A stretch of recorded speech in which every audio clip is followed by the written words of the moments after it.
বাঙালিদের পোলাও খুব পছন্দের একটা রান্না। এটা সম্পূর্ণ নিরামিষ একটা রান্না। আজকের আমার রেসিপি পটল পোলাও।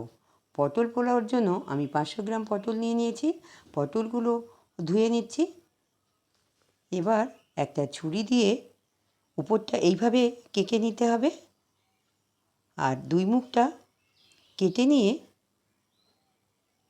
পটলের মাছটা এইভাবে চিড়ে নেবেন, যাতে পটলের মধ্যে সমস্ত মশলাগুলো ঢুকে যায়। এইভাবে সমস্ত পটলগুলো করে নিতে হবে।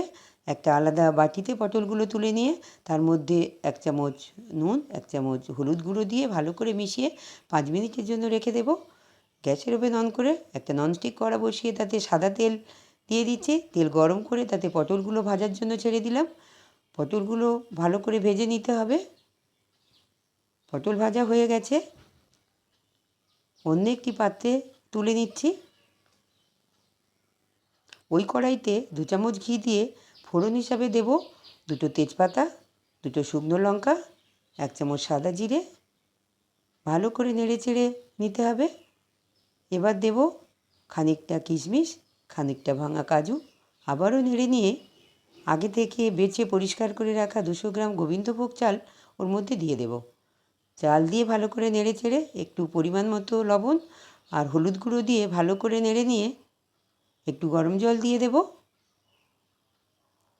গরম জল দিলে পোলাওর ভাতটা গায়ে গায়ে লেগে যাবে না, ঝরঝরে হবে। আর পোলাও যেহেতু মিষ্টি মিষ্টি ভালো লাগে, তাই খানিকটা চিনি দিয়ে দেব।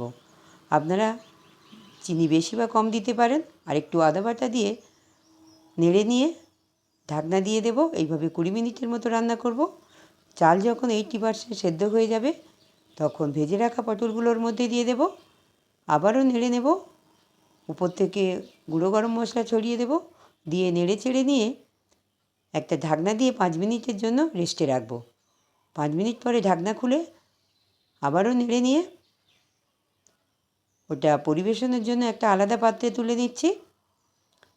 আমার এই রান্নাটা যদি ভালো লেগে থাকে, আপনারা আমার চ্যানেলটা সাবস্ক্রাইব করে দেবেন। নমস্কার, ভালো থাকবেন, সুস্থ থাকবেন।